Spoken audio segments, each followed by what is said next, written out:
Auditor general of Pakistan की तनख्वाह और मराद का रिकॉर्ड सामने आ गया, जिसके मुताबिक सालाना 97,68,240 रुपए की तनख्वाह अदा की जाती है, जबकि माहाना 35,240 रुपए यूटिलिटीज़ की मद में मिलते हैं।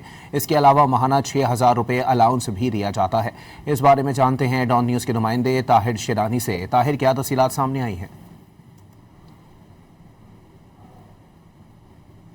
आज का जो रिकॉर्ड सामने आया है उसके मुताबिक ऑडिटर जनरल को सालाना 97,68,240 रुपए की तनख्वाह अदा की जाती है।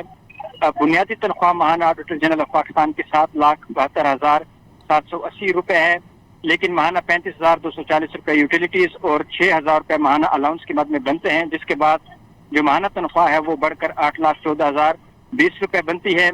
इसके अलावा ऑडिटर जनरल के लिए इस्लामाबाद के सेक्टर F63 में सरकारी रिहाइशगाह मुख्तस है। ऑडिटर जनरल को 1800 सीसी गाड़ी, माहाना 580 लीटर पेट्रोल फराहम किया जाता है और गुज़श्ता 2 माली साल के दौरान ऑडिटर जनरल को 51,62,563 रुपए का TAD भी दिया गया है। वजारत खजाना की जानिब से जो रिकॉर्ड तलब किया गया तो उसके बाद वजारत खजाना ने ये तफसीलात जमा कराई है। जी, बहुत शुक्रिया ताहिर।